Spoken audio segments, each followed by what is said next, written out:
So this year, I didn't even know this.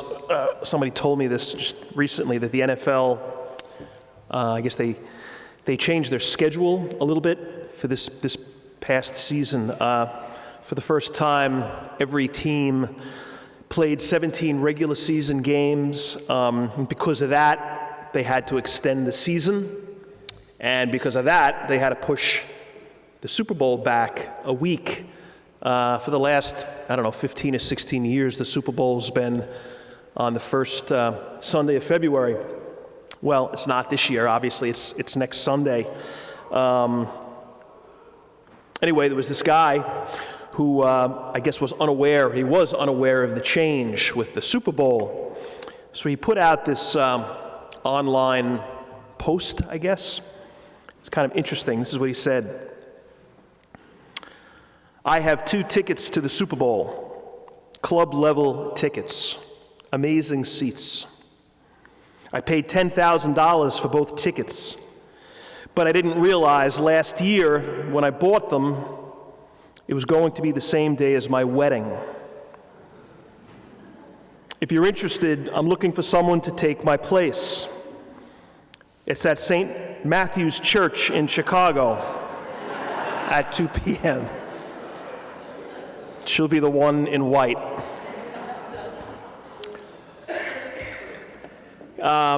Anyway, that has nothing to do with anything. Think about, if you would, and this might be more of kind of like a generational question, might be the older people who would have a better handle on this, but do you remember the first record, like album, you ever bought? When you were a kid, the first one of your own. And I guess what that would even look like would really depend on how old you are. The first one I got, it was like a big LP vinyl record. If you were, 20 years younger than me, then it would have been a CD, right? Today, I guess you just sort of like download an album. But when I got mine, it was a double album actually. This LP, it was Bruce. It was this Bruce Springsteen album. It was called The River, and it was 1980, so I was 15, and it's a great album. I loved it. I still do, and it totally got me hooked on Bruce. 2 years after that, he comes out with another album, and I'm very excited about it. I'm kind of anticipating it. And I ran right out, and I bought it, and was very disappointed, because it was very different than the previous album, very different than The River, very kind of dark and somber, very minimal. It's just Bruce pretty much playing guitar and harmonica and just him singing. The band isn't part of it, E Street Band. It was very stark, totally what I wasn't hoping for or expecting. So anyway, I guess I probably listened to the album 3 or 4 times, and then I just gave up on it. I was like, I just don't like it. So that was 1982. Fast forward, maybe 20 years. And I'm in the car one night, and I'm driving, and I'm listening to this radio program, and it's this guy, and he's talking about Bruce. So I'm loving that. And he gets to this section where he starts talking about that album, Nebraska, the one that I ditched. And he started playing a couple of songs from it. But before he'd play them, the DJ or the host of the show, he'd kind of explain what the song meant and what Bruce was trying to do with that in the writing of that particular song. And they kind of started making sense to me. And I was actually sort of enjoying even the sound of these songs, which I couldn't even tolerate 20 years before. And maybe that was part of it. Maybe I was, 20 years older. Sometimes as you get older, you just appreciate stuff in different ways. So I went out and I bought the CD, at that point, version of Nebraska, and I loved it. Started listening to it. It's not my favorite, but I really do enjoy it. I just see it very differently now than I did first time around. I think that happens a lot, doesn't it? Like with things in life. You know, you saw a movie when you were a kid and you didn't like it, and a bunch of years later it's on TV and you decide to watch it and you're like, wow, it's actually better than I remember. Like, it was pretty good. Maybe it's a book that you read or music. Maybe it's a person. Somebody that you kind of wrote them off. Said, like, I don't really like this person. And then you get another occasion to meet him or her, and you're like, wow, you know what? They were kind of nice. Like, maybe I had them, maybe I was wrong.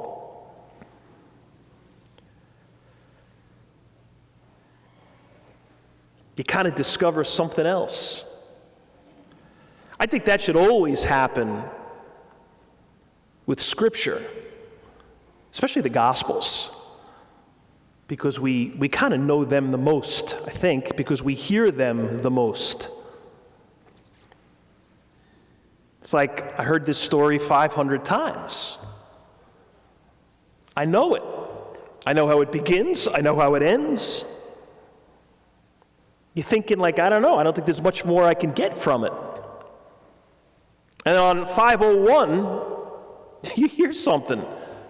You notice something from this story you've heard so many times. Like, wow, like I never caught that first time around, or the first 500 times around. I think God reveals things to us,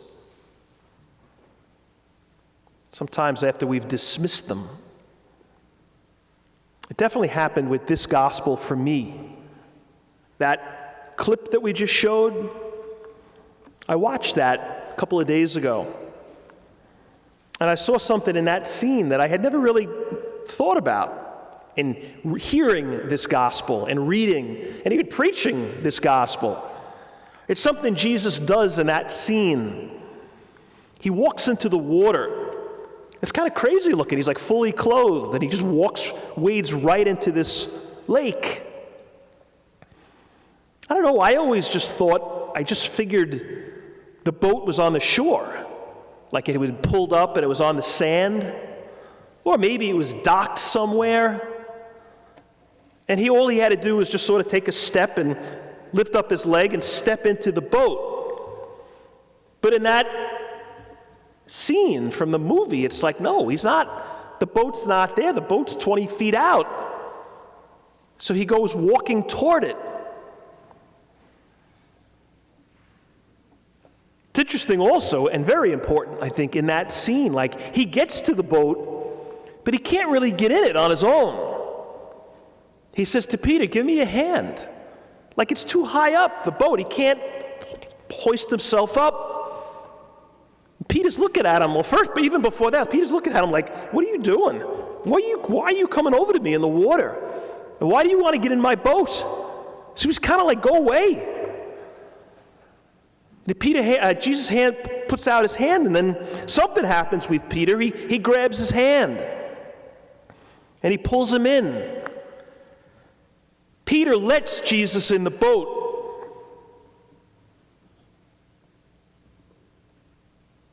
He doesn't get in the boat unless somebody pulls him in. Remember the movie Captain Phillips with Tom Hanks? He's this captain of this huge tanker, and these Somali pirates seize the boat. Jesus is not a pirate. Jesus doesn't seize the boat. He approaches the boat. He asks if he can get in the boat, but he doesn't seize it. He only gets in the boat if we pull him in. If we reach out to his extended hand. And if we do, when we do, look what happens next. The scene in the movie, the gospel we just heard proclaimed, Jesus starts giving orders. Jesus starts telling Peter what to do, where to go, where to fish, where to throw the net. Peter's like, no, First of all, that's not the place to go get fish. Second of all, you're a carpenter. What do you know about fishing? I'm the fisherman. Why are you telling me to do something that makes no sense? But then Peter does it. Peter's like shaking his head, thinking this is kind of crazy, but he does it. And he scores big.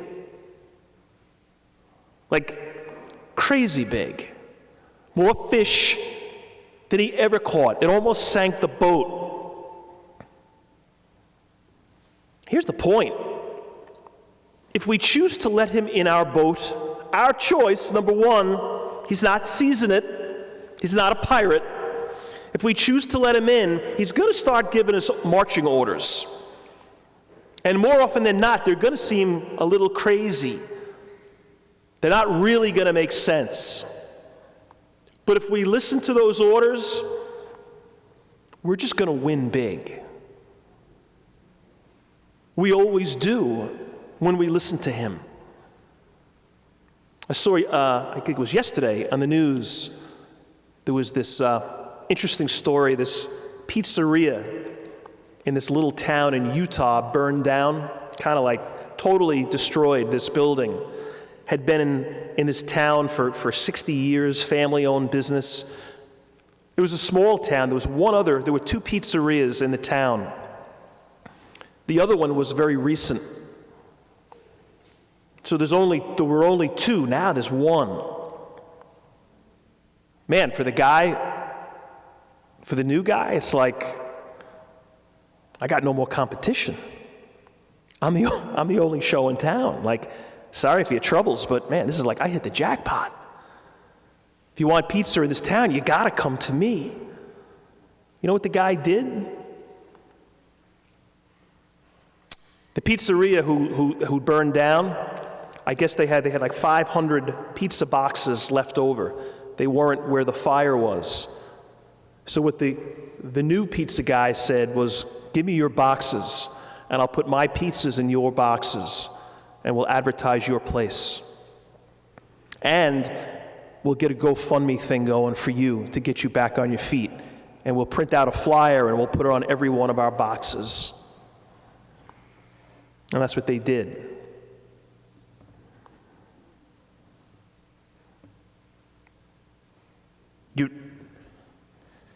So you help the competition? Like, who does that? Don't we always want to beat our competitors?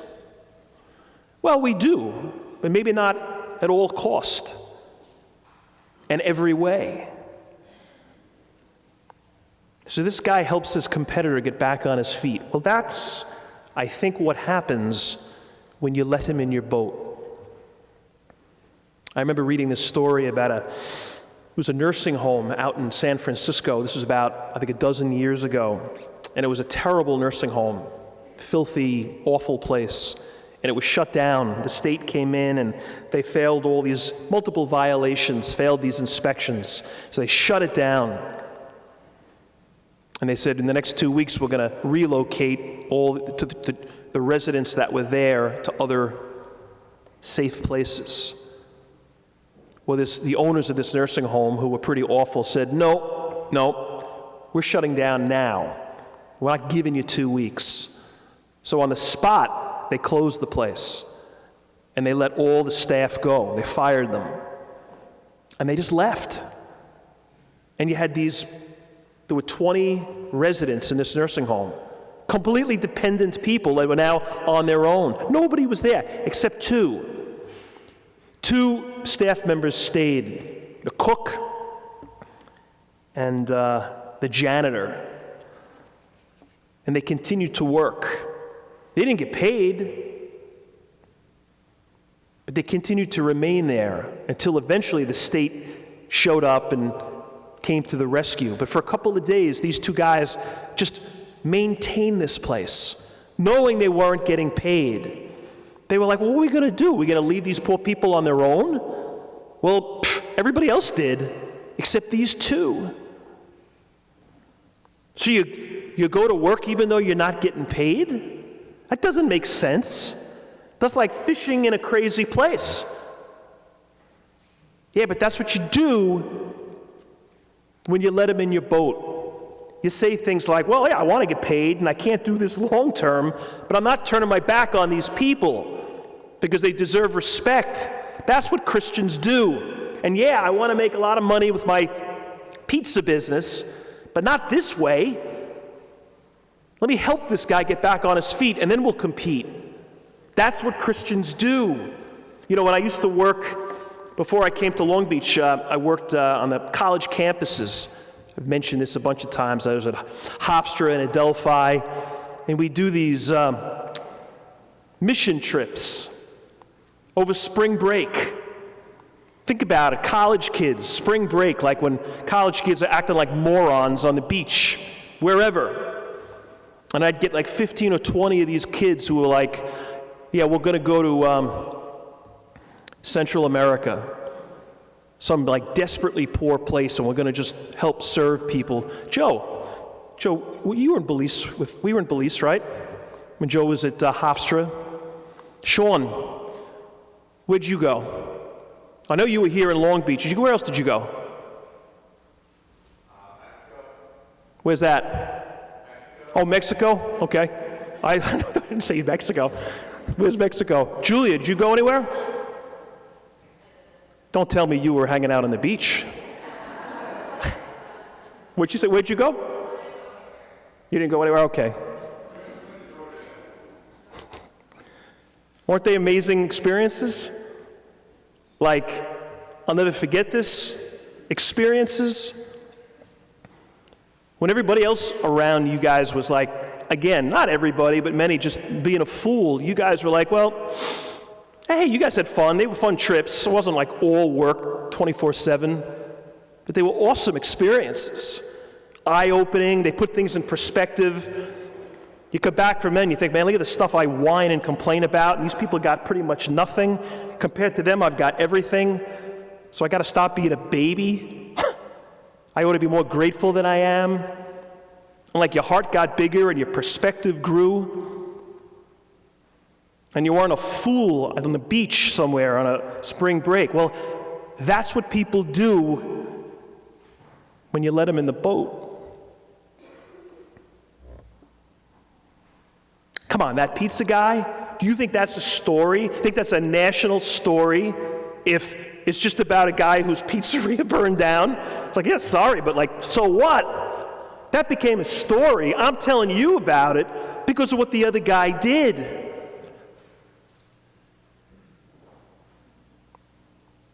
I think when we let him in the boat, our lives, and we take his orders, it makes us different, and we make a difference. We become the pizza guy, or that janitor, or that cook.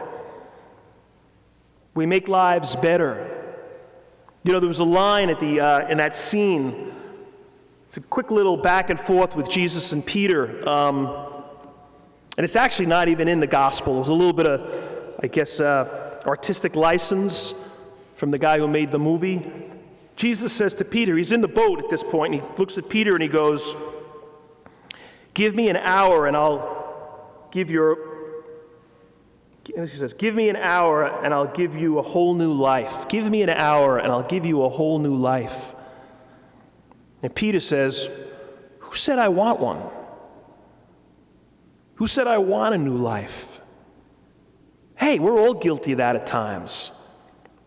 Like, hey, I'm content with what I've got, and I don't want to change my life. That person that I've written off, I've dismissed the way I ditched the album, I ditched this person, and I realize the closer I get to Jesus, the more I'm going to have to revisit that and maybe give that person another shot, and I don't want to do that. So I don't pull him into the boat, because if I do that, I'm going to have to revisit that person. I like Jesus, but I like him at a distance. So I think we all ask that question at times, like, who says I want a new life? We all want a new life. Not a completely new life, but we want to be better. We wouldn't be sitting here tonight if we didn't want to be better and we didn't want to be different and more?